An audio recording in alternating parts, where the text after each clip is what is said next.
ouvir a palavra do Senhor. João, capítulo 19.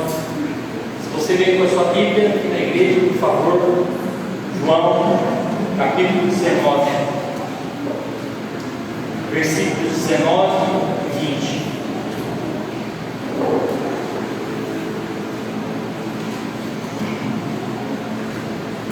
João, capítulo 19, versículos 19 e 20.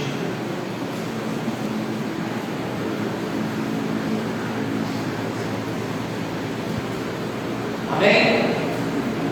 Assim diz a palavra do Senhor. Pilatos escreveu também o título e o colocou no cimo da cruz, ou em cima da cruz. O que estava escrito era: Jesus Nazareno, o Rei dos Judeus.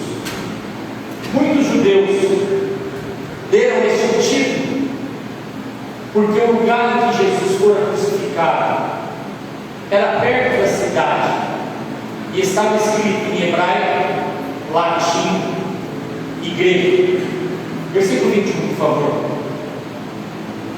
Os principais sacerdotes diziam a Pilatos: não escrevas Rei dos Judeus, e sim que ele disse: sou o Rei dos Judeus. Versículo 22. Respondeu Pilatos: que escrevi. Vamos orar? Senhor Deus, queremos nos colocar diante da Tua presença, por meio da Sua palavra, ó Deus, que acabamos de ler. Que o Teu Espírito Santo fale ao coração do Teu povo, ao coração da Sua igreja. Nos colocamos em reverência diante de Ti, Senhor, porque Tu és maravilhoso, Tu és o Deus dessa igreja. Que o Senhor possa falar com cada um aquilo que é necessário. Nos ensina um pouco mais. Nos faz, Senhor, nessa noite estar mais perto de Ti. Que a Tua palavra ache no nosso coração lugar para trazer transformação, mudança, para nos fazer estar mais perto de Ti. Te agradecemos por tudo, Senhor. Em nome de Jesus. Amém. E amém. O título do sermão dessa noite é Jesus, o Rei da minha vida. Às vezes é normal, irmãos, nós vivemos uma vida de superficialidade. A vida se torna tão superficial, tão sem sentido, que nós vivemos o dia a dia e nem percebemos que estamos vivendo. É normal nós darmos importância a coisas secundárias da vida, mas não valorizarmos as coisas primordiais.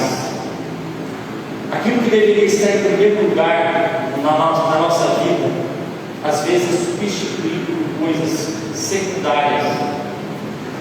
Estar superficialmente vivendo a vida nos faz muitas vezes pensar que a vida é isso aqui, que a vida ela é passageira e ela não tem gosto. Aliás, muitos estão dentro das igrejas, mas as suas vidas têm se tornado vidas sem sabor. Você, ao comer uma comida, você sempre tempera e deixa a comida temperada para que haja sabor. Mas muitas pessoas estão dentro das igrejas, estão vivendo esse mundo, e a vida delas está cada dia mais uma vida sem sabor. A vida perdeu sentido,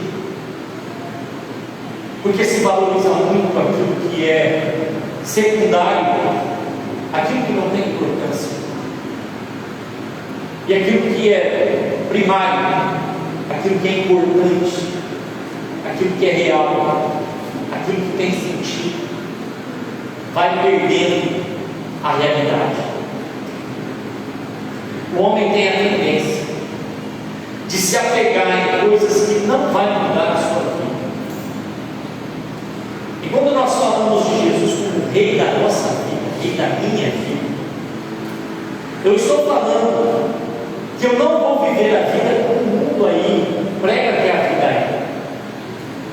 Existem algumas coisas que nós passamos a viver de uma maneira tão normal, perdemos a sensibilidade, a nossa vida não é mais sensível como a pele de um bebê, mas ela se torna sensível, insensível como a sola do nosso pé.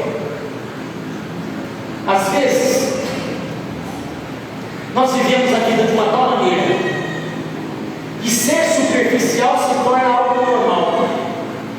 Nós não sentimos mais o sofrimento dos outros, não nos importamos com aquilo que as pessoas passam. Qualquer palavra é o suficiente para nos deixar para baixo. Nós passamos a viver uma vida tão superficial que os nossos sentimentos se tornam superficiais. Chorar é sinal de fraqueza, enquanto na verdade chorar é sinal de entrega.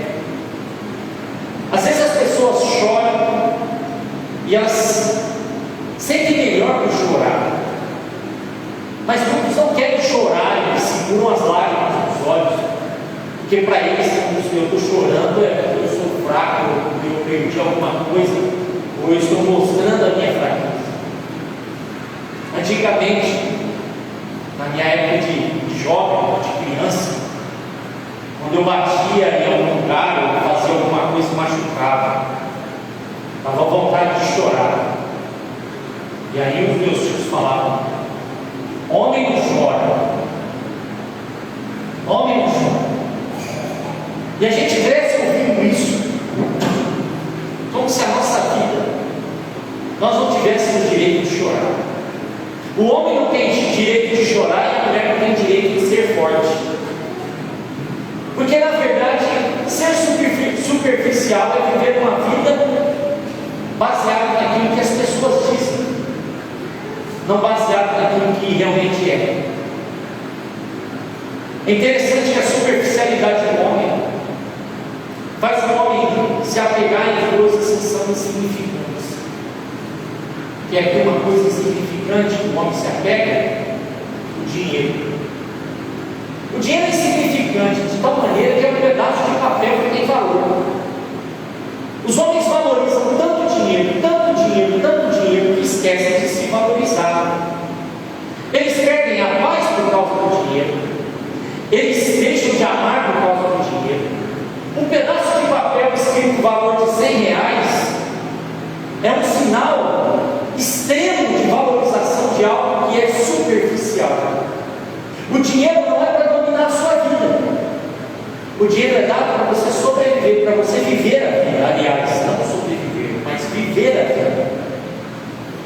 Eu não estou dizendo aqui que você não deve ganhar dinheiro, trabalhar ganhar dinheiro, mas eu quero dizer que o dinheiro é superficial, ele não deve nortear a sua vida.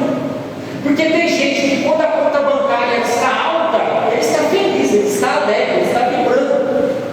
Mas quando não tem dinheiro na conta bancária, para ele parece que o mundo acabou. A sua vida não deve ser direcionada por quanto de dinheiro que você tem, mas a sua vida deve ser direcionada pela pessoa que você é. Certa vez, um grande guerreiro chamado Alexandre, um conquistador, ele é conhecido como Alexandre o Grande. Tamanha força do seu poder como um general. Alexandre o Grande era malvado. Ele não era um exemplo, porque nem cristão ele era. Alexandre o Grande ganhava suas batalhas, o seu reinado começou a crescer muito rapidamente e ele tinha um poder bélico muito forte. Por isso ele era conhecido como Alexandre o Grande. Só que Alexandre falou algo que é real. E Deus usa até os símbolos para nos ensinar algumas coisas. Alexandre o Grande disse o seguinte: quando eu morrer, por favor, deixe o meu caixão com a porta aberta. E eu quero morrer e eu vou deixar as minhas duas mãos. Quando eu morrer, eu quero que deixe as minhas duas mãos para fora do caixão. E quando estiverem me levando para ser enterrado, vocês vão deixar as minhas mãos abertas para que elas se balancem, para que todos ao olharem entendam que eu estou indo embora, mas não estou levando nada. Alexandre estava dizendo: a morte acaba com tudo, não tem como levar dinheiro no caixão, não tem como levar nada dessa vida dentro do caixão, a não ser aquilo que nós vivemos aqui, que depois da morte não vai ter mais sentido algum. Então veja bem, a morte sela o destino do crente. Tem cristão que é mais avarento do que gente do mundo. Tem cristão que ama muito mais o dinheiro do que aqueles que não conhecem a Cristo. Tem cristão que ao ver uma pessoa passando fome, ele tem coragem de olhar aquilo e dizer: eu vou orar por você, mas ele não tem coragem de enfiar a mão no bolso e comprar um saco de arroz para ajudar aquela vida. Nós cristãos precisamos viver um cristianismo de verdade. Nós não vamos levar nada. Não deixe que o dinheiro seja o rei da sua vida, porque o rei da sua vida tem que ser outro. O homem também se apega não só no dinheiro, mas o homem também se apega ao status social que ele vive. Já percebeu que o WhatsApp tem um negócio chamado status? E o que é o status? É porque o status tem que deixar o homem sempre bem. Não estou dizendo que você não deve usar o seu status do WhatsApp.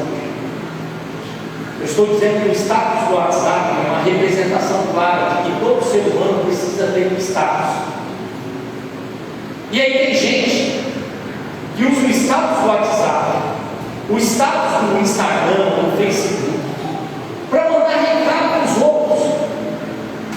Ele briga, discute, eu tenho algum problema, alguma desavença. Aí ele fala assim: eu vou usar o status aqui, eu vou mandar uma mensagem direta para aquela pessoa. Isso não é papel de cristão. Cristão não usa status do WhatsApp para mandar recado para ninguém. O status do WhatsApp o cristão usa para evangelizar, para falar do amor de Jesus, para mostrar para as pessoas que ele é diferente, para mostrar o amor da sua família, para mandar uma mensagem para a esposa no status do WhatsApp, para o maridão, os filhos. O status do WhatsApp não pode ser um status social para você se apresentar, mas tem que ser um status que demonstra quem você é como cristão. Certa vez eu vi um cristão postando uma mensagem no status do WhatsApp. Aí eu vi quem tinha escrevido a mensagem, a frase. Karl Marx, comunista ateu, que perseguiu cristãos na Rússia, na época do comunismo, no antigo União Soviética. Esse cristão estava colocando a mensagem de Karl Marx, mas ele nem sabia quem era Karl Marx. Quando alguém te mandar uma mensagem, seja no seu Instagram, seja no seu WhatsApp, vai ver se a mensagem é verdadeira, e vai conhecer o personagem que falou aquela frase. Porque senão você está colocando uma mensagem achando que você está apavorando nas redes sociais, mas está mostrando que você não conhece nem mesmo a você mesmo. O status do WhatsApp é uma prova real que o homem se preocupa com o status. Para alguns o rei é o dinheiro, para outros o rei é o status. Mas pior do que isso, o ser humano valoriza tanto a si mesmo, as suas capacidades intelectuais. O ser humano é capaz de valorizar a Lua, o Sol, Marte, Plutão, Saturno. A NASA no ano que vem já tem um orçamento previsto de 26 bilhões de dólares. Isso quer dizer que a safra de grãos no Brasil não chega nem aos pés daquilo que a NASA vai gastar para descobrir se tem água na Lua, se tem vida em Marte e se o Sol vai brilhar mais ou menos, enquanto as crianças da África estão passando fome. O ser humano se preocupa secundariamente, superficialmente, com coisas que não necessitam se preocupar, mas com as coisas primordiais da vida o ser humano não se preocupa. 26 bilhões de dólares gastados para saber se tem água em Marte.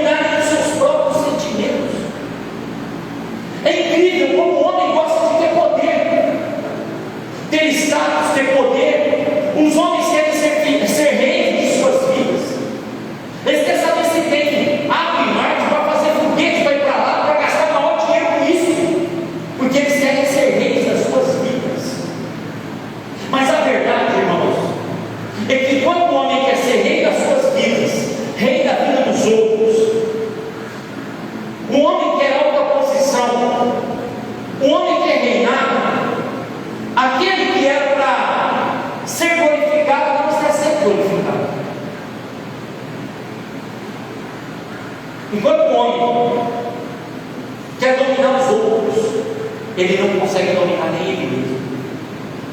Os sentimentos do homem muitas vezes mostram que ele é escravo dos seus próprios sentimentos, mas ele ainda se sente capaz de querer ser rei da sua própria vida.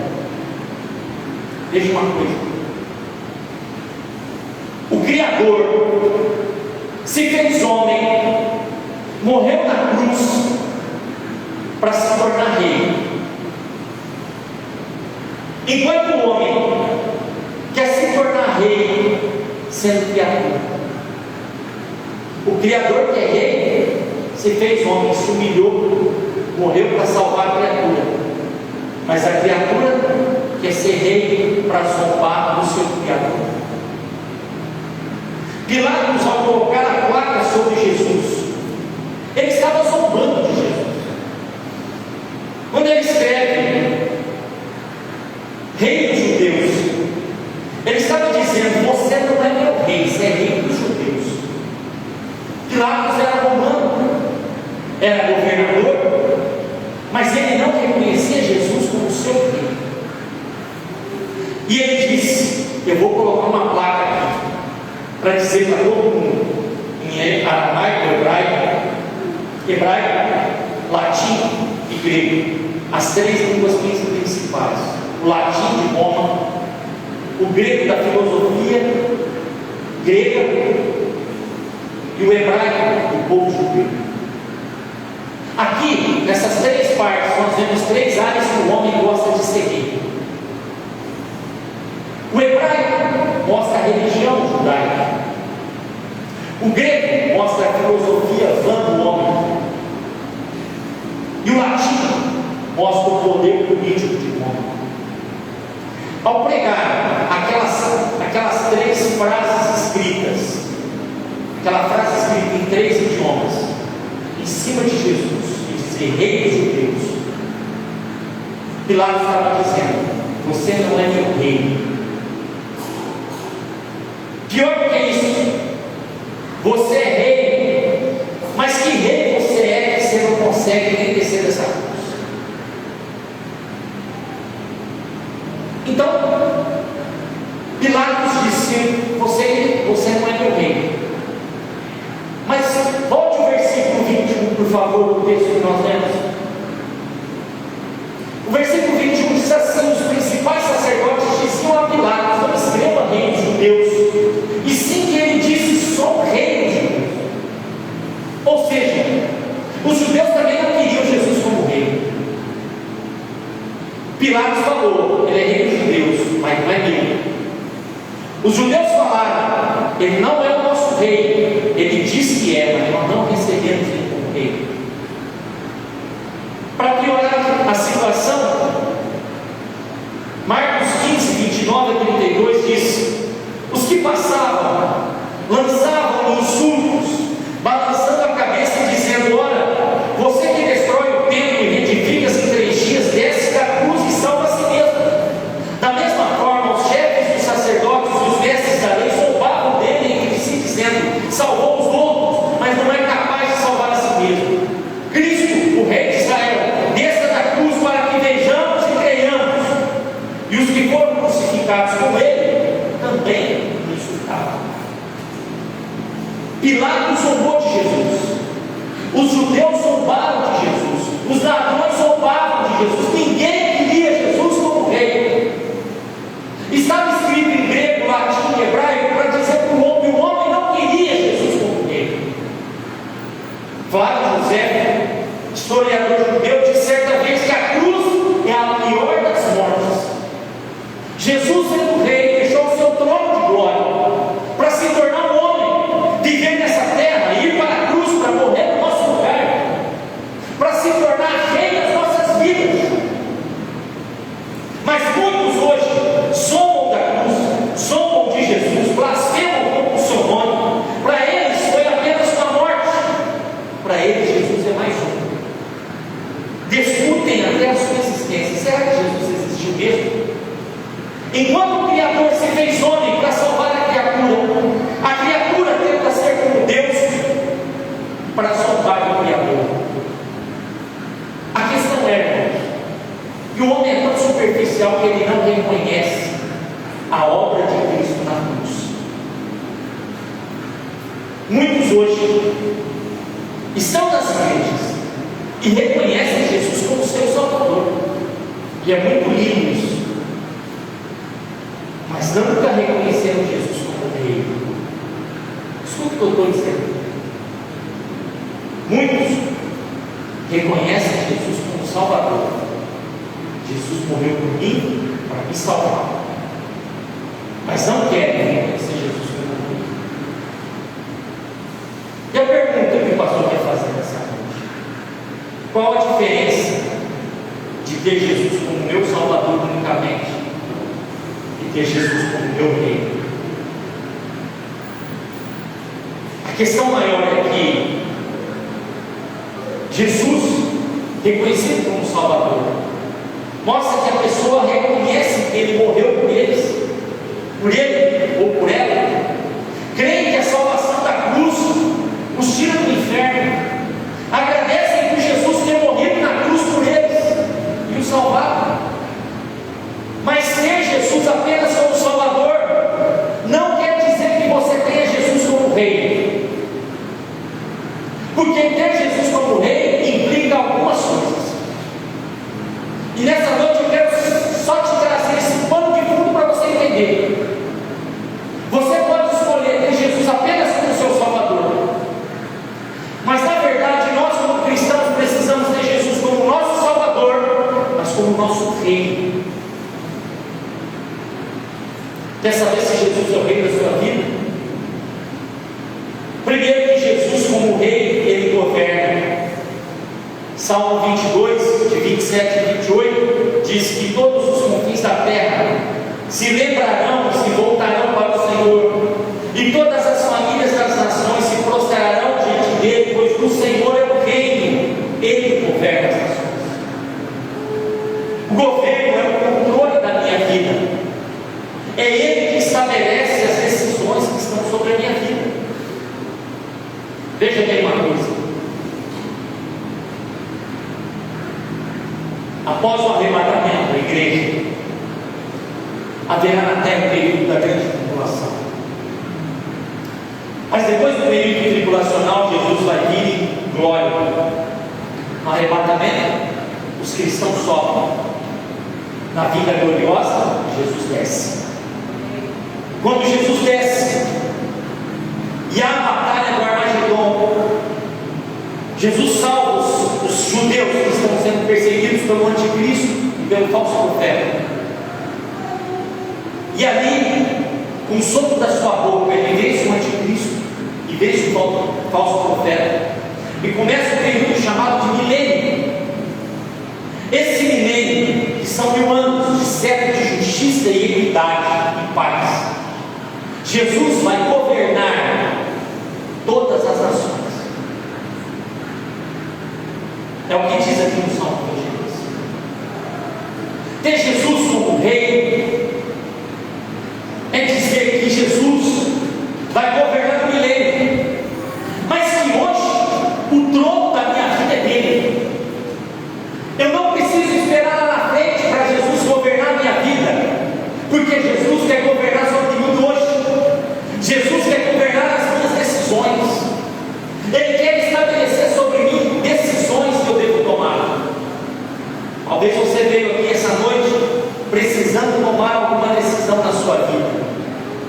E eu quero te dizer uma coisa: qual decisão que você tomar, seja ela qual for, pergunte para Jesus como Rei se a decisão está tomada conforme a sua vontade, ou se a decisão está sendo tomada mediante aquilo que Jesus falou para você fazer. Quando nós somos governados por Jesus, quando Jesus é o nosso Rei, a voz principal é dele. É Ele que estabelece se você deve ou não deve fazer. Jesus quer governar a sua vida, e o governo de Jesus como Rei lhe dá direito de fazer com que você se torne um servo. Todo rei tem um reino. Há pouco tempo reino unido, perdeu a sua rainha e já restabeleceram o seu filho como rei. Então, o Reino Unido tem o seu rei. O reino da Noruega tem o seu rei. O reino da Suécia tem o seu rei. Países onde a monarquia é o estado de governo, estabelece como princípio que há um rei que dita as regras do governo. É claro que quando nós falamos da Inglaterra é um governo diferente, mas eu estou dizendo que todo rei tem um reino, e para entrar nesse reino você precisa tomar algumas decisões. Quando João Batista veio à terra, ele veio preparar o caminho do reino que estava chegando.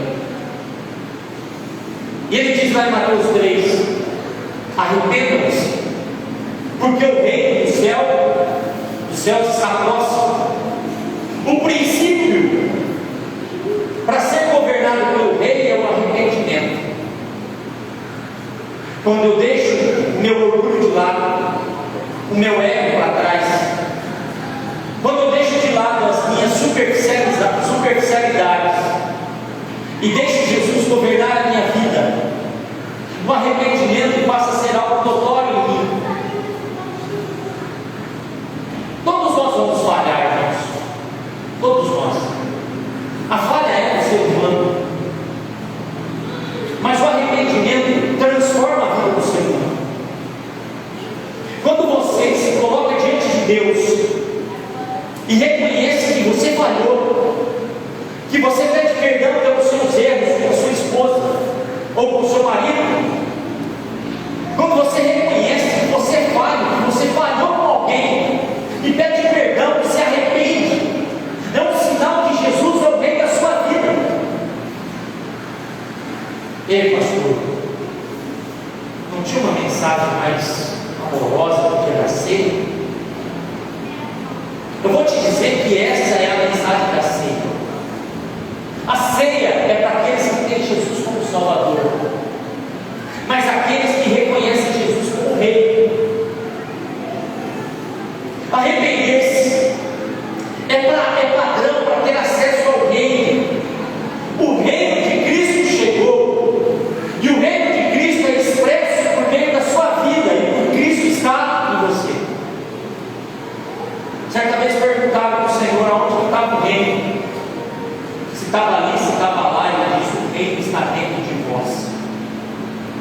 Jesus quer que você viva o reino dentro de você. Para entrar no reino do rei, não tem duas portas, só tem uma porta. E para entrar no reino, Jesus diz que você vai ter que entrar pela porta estreita. Entrar pela porta estreita, porque larga é a porta, espaçoso o caminho que conduz para a perdição, e são muitos que entram por ela, porque estreita é a porta e apertado o caminho que conduz para a vida, e são poucos que acertam. Não tem como você entrar nos Estados Unidos sem antes você passar pela fronteira, seja aérea ou seja terrestre, ou é pelo México pelo sul, ou é pelo Canadá pelo norte. Mas quando você chegar na hora de entrar, e aqui eu vou dizer, quem já passou por alguma imigração fora do Brasil sabe o que eu estou dizendo. O negócio não é brincadeira, não. Quando eu fui para Portugal, ao chegar na imigração, eu pensei: eu sou brasileiro. Brasileiro fala português. Os portugueses vão me receber de braços abertos. Eu mostrei meu passaporte do gerente de imigração. Falei: bom dia. Ele nem olhou na minha cara. Ele só falou: o que você veio fazer aqui? Eu apresentei um documento Ele olhou o documento, bateu o carimbo do passaporte e disse: vai embora, pode entrar. Nem sorriu, nem bom dia, nem nada.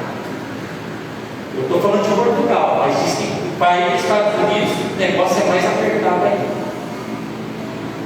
Agora, para entrar no reino dos céus, você acha que a porta é espaçosa? Não, a porta é estreita. A porta é apertada. O caminho do que conduz para a vida é apertado. E você sabe por que é apertado? É porque no governo do Rei Jesus há leis. Você entrou no reino, foi salvo por Cristo Jesus, mas agora você vai decidir deixar Ele ser rei da sua vida. Aqui eu vou dizer outra coisa. Uma coisa é eu passar alguns dias como imigrante nos Estados Unidos. Outra coisa é eu querer me tornar cidadão americano. A porta vai ser mais estreita ainda. Você pode ter Jesus como seu Salvador, e isso te garante o céu.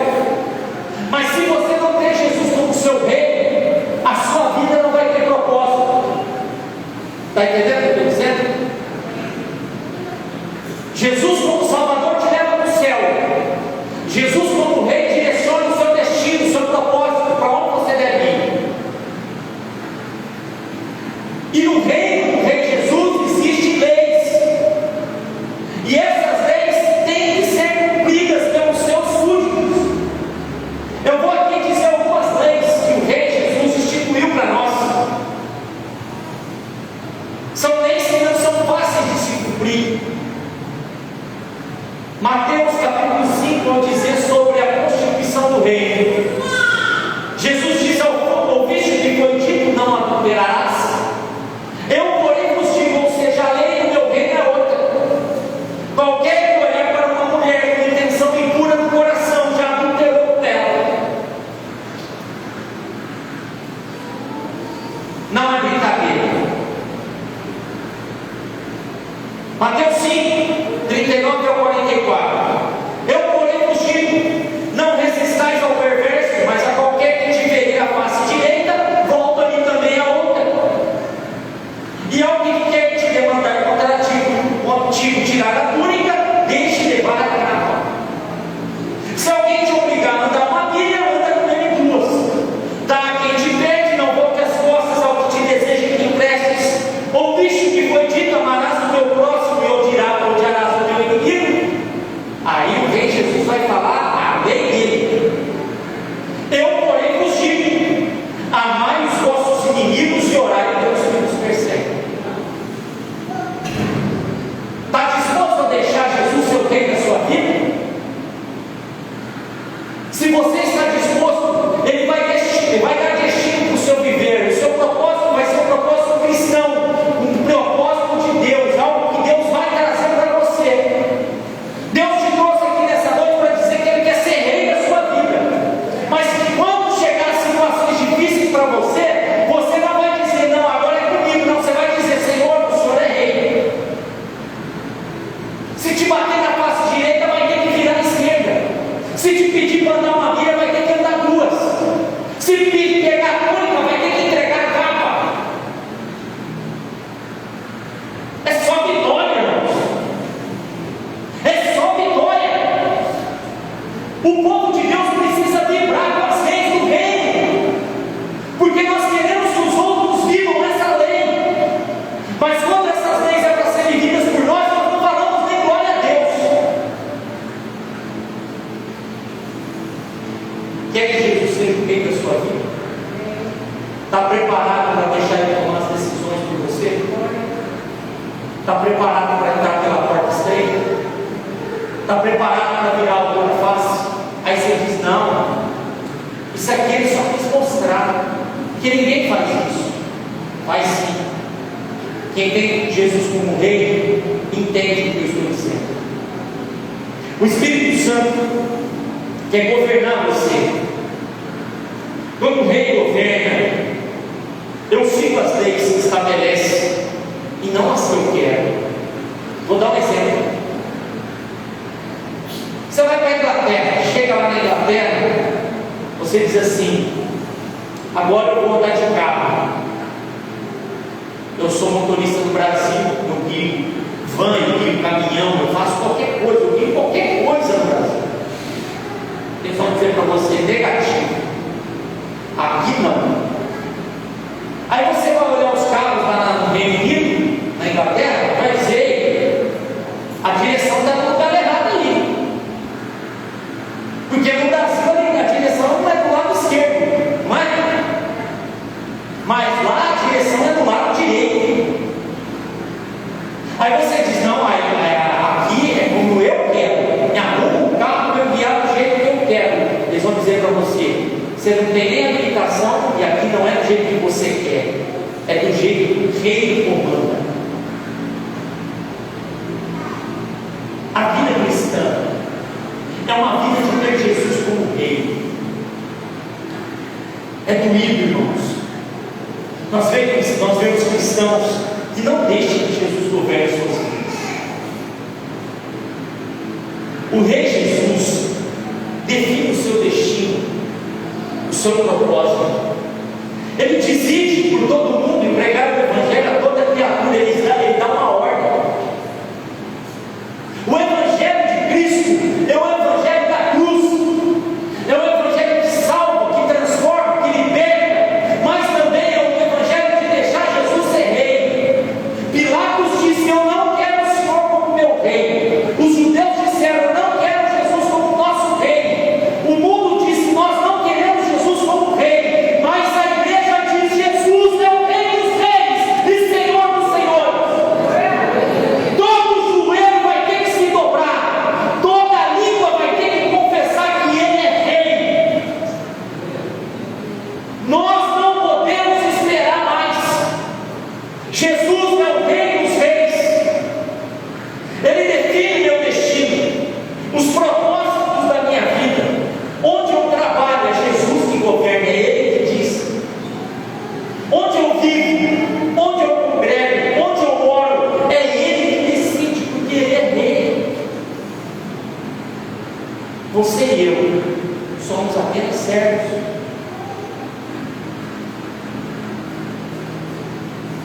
Maria, tão desprezada por muitos cristãos, muitos protestantes demonizam Maria, e muitos católicos endeusam Maria. Maria não é para ser endeusada, não salva. Quem salva é Jesus. Mas ela também não pode ser demonizada por alguns cristãos que pensam que Maria não fez nada diferente. Ela só carregou um rei na barriga, está entendendo?